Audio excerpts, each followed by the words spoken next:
അതെ, ഈ കേക്കിനെ ഒന്ന് തിരിച്ചു വെച്ചാലോ? യെസ്, ഈ കേക്കിനെ തിരിച്ചു വെക്കണം. അതാണ് ഇന്നത്തെ വീഡിയോ.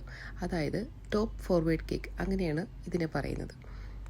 കേക്കിൻ്റെ ഫൈനൽ വർക്കൊക്കെ ചെയ്തതിന് ശേഷം അതിൻ്റെ കുറച്ച് ഭാഗം കട്ട് ചെയ്ത് മാറ്റിയിട്ട് വേറൊരു ബോർഡിലേക്ക് കേക്ക് തിരിച്ചു വെക്കണം. അതാണ് ടോപ്പ് ഫോർവേഡ് കേക്ക്.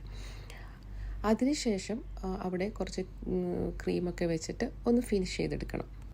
ഈ കേക്ക് 1/2 kg വെയിറ്റ് വരുന്നതാണ്. 5 ഇഞ്ചിൽ 4 ലെയേഴ്സായിട്ടാണ് ചെയ്തിട്ടുള്ളത്.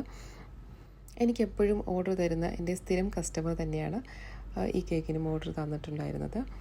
ഇപ്പോൾ ഫിനിഷ് ചെയ്തെടുക്കുന്ന ആ ഒരു ഭാഗം ബാക്ക് സൈഡിലായിട്ട് വരുള്ളൂ. അതിൻ്റെ ടോപ്പ് ഭാഗമാണ് നമുക്ക് ഫ്രണ്ട് സൈഡായിട്ട് വരുന്നത്.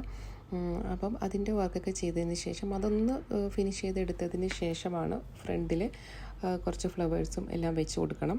1/2 weight 1 എന്നുള്ളത് ഫൗണ്ടനിൽ കട്ട് ചെയ്ത് വെച്ചിട്ടുണ്ടായിരുന്നു, അത് വെച്ചു. പിന്നെ ഫ്ലവേഴ്സ് ഗോൾഡൻ കളർ ബോൾസുമാണ് വെച്ചത്.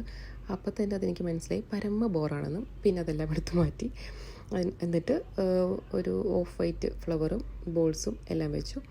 പിന്നെ കുഞ്ഞിൻ്റെ പേര് വെക്കാനുണ്ടായിരുന്നു, അതും വെച്ച് കൊടുത്തു.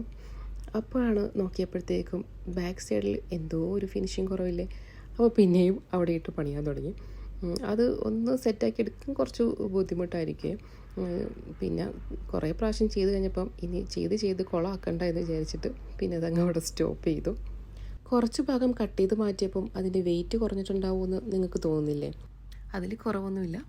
അപ്പോൾ ഇന്നത്തെ വീഡിയോ ഇത്രയേ ഉള്ളൂ. അടുത്ത വീഡിയോയിൽ കാണുന്നവരെ ബൈ.